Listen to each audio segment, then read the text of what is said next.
Mais uma pessoa foi oficialmente indiciada pela polícia na Operação Casa de Papel. Dos 12 que seriam indiciados, só 3 foram à delegacia.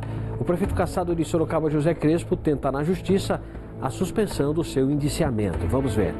3 pessoas eram esperadas na delegacia seccional na manhã desta segunda-feira para prestarem depoimento e serem formalmente indiciadas. Entre elas, o prefeito cassado de Sorocaba, mas José Crespo não compareceu.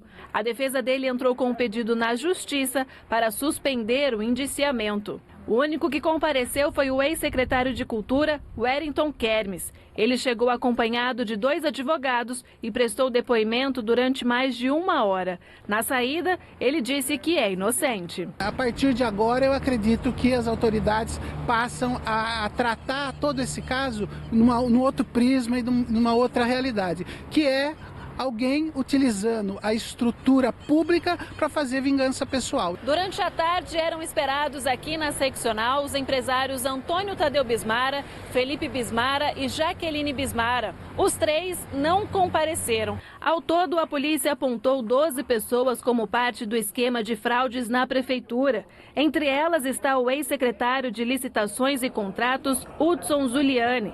Mas ele conseguiu uma liminar no Tribunal de Justiça de São Paulo para não ser mais indiciado. A defesa alegou que durante os 5 meses de investigações, ele não foi ouvido em nenhum momento. A Operação Casa de Papel da Polícia Civil e Ministério Público aponta que as secretarias de Comunicação e de Cultura fechavam contratos milionários com empresas sem respeitar as regras de licitações. Isso só seria possível com o conhecimento da Secretaria de Licitações, que coordenava reuniões com empresários para arrecadar dinheiro que seria investido na reeleição de José Crespo. Na época, vários documentos foram apreendidos. Entre os crimes apontados no inquérito policial estão peculato, que é o desvio de dinheiro público, corrupção e fraudes em licitações. Bem, a Polícia Civil concluiu o inquérito da Operação Casa de Papel, que investiga irregularidades em contratos da Prefeitura de Sorocaba, como você viu aí na reportagem. A repórter Jaqueline França volta ao vivo com a gente, tem os detalhes desse relatório final e algumas outras informações. Não, Jaque? É isso aí, Barazal. É importante a gente deixar claro que essa é a esfera da Polícia Civil, né? Eles fizeram essa investigação que foi bem longa aí, né? A gente está hoje, dia 8, completam 5 meses, né? Então eles concluíram esse inquérito e agora vai para a Justiça para o que o Ministério Público decida se leva adiante essa denúncia ou não. Isso é muito importante que a gente deixe claro, né? A polícia apontou essas 12 pessoas como envolvidas nesse esquema e a gente lembra que o Hudson Zuliani, na sexta-feira, conseguiu uma liminar para que fosse suspenso o indiciamento dele. Então o Hudson Zuliani não está entre os indiciados oficialmente. A polícia deixou claro também que o fato de a pessoa não comparecer à delegacia seccional não significa que ela não vai ser indiciada. Entendo. Ela apenas perdeu a oportunidade de fazer um novo depoimento lá na delegacia, né, Barazal? É verdade. Ô, Jaque, deixa eu aproveitar que eu tô com o inquérito todo aqui, ó, com o relatório final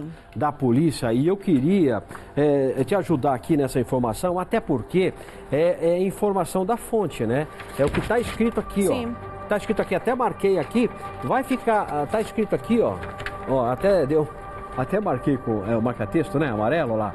E eu vou ler para vocês rapidamente, fica um pouco longo, mas você vai entender o que diz a polícia nesse relatório final. Aqui, ó, ficou apurado que os integrantes da referida organização criminosa teriam direcionado, superfaturado e fraudado diversos procedimentos licitatórios nas áreas de comunicação e cultura dessa cidade, de modo a propiciar a celebração de contratos públicos milionários praticamente com as mesmas empresas, as quais, além de se beneficiarem criminosamente, está escrito aqui, do esquema, também devolveram a título de propina vultuosos valores aos referidos agentes públicos municipais, os quais circulavam especialmente junto ao secretário de Licitações e Contratos, que seria o agente dentro da organização responsável pelo repasse de tais quantias em dinheiro às demais pessoas envolvidas. Viu, Jaqueline? Inclusive... Vamos tentar explicar essa história toda aí que você acabou de ler para o pessoal, Barazal, desculpa. Explica isso e depois eu volto aqui em mais um trecho. Pois não. Tá, o que a polícia está dizendo aí?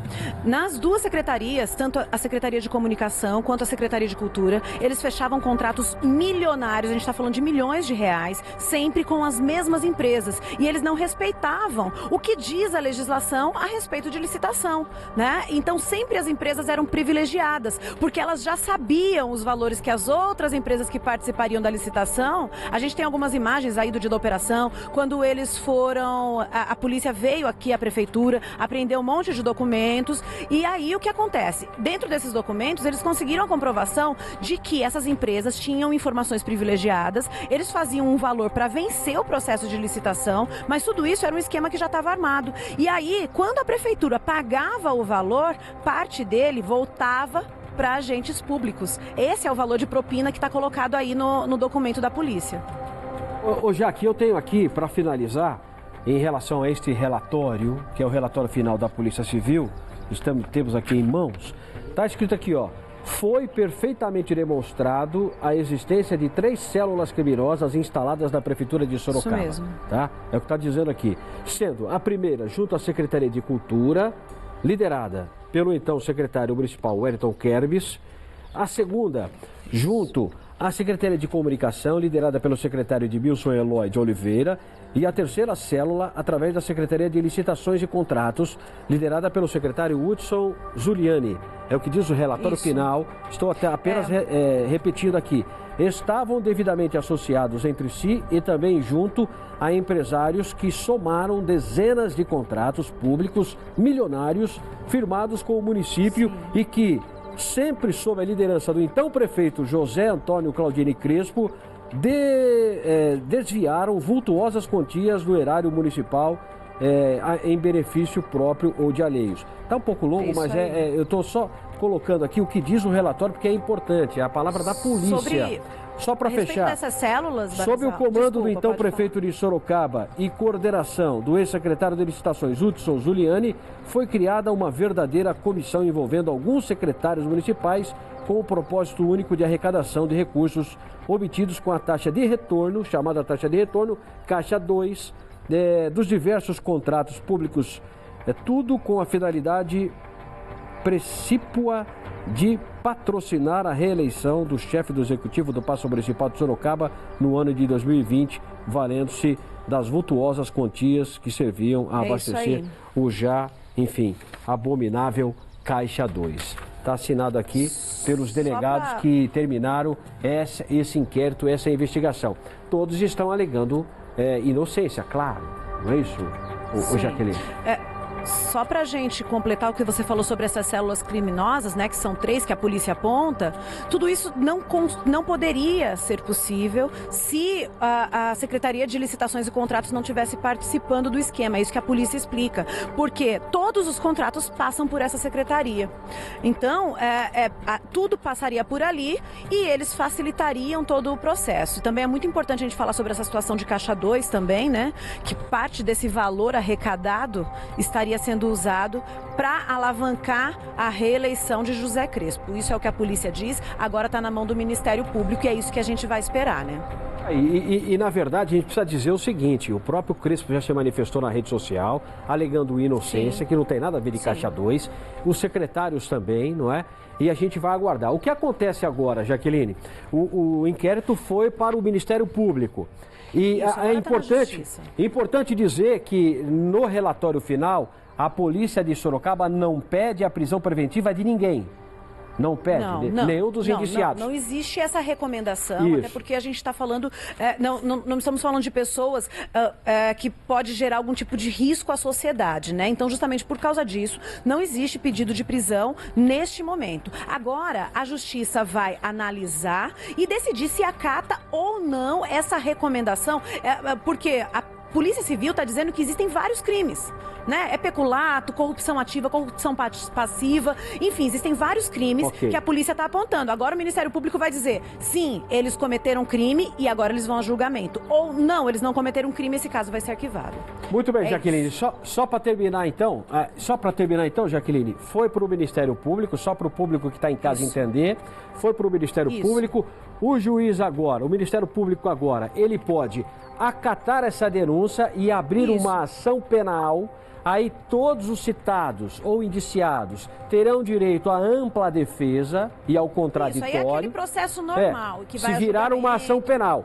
Mas o Ministério Público pode recusar isso aqui e arquivar. Isso. Entender que não tem provas e pode arquivar. Portanto, é o que a gente vai aguardar os acontecimentos. O Ministério Público também pode entender que pode pedir prisão. Aí pede a prisão de alguém. E só lembrando, se somado aí todos esses crimes apontados pela Polícia Civil, a pena somada pode chegar a mais de 4 anos de prisão, viu, Barazal? Ok. Obrigado, viu, Jaqueline, pelas informações.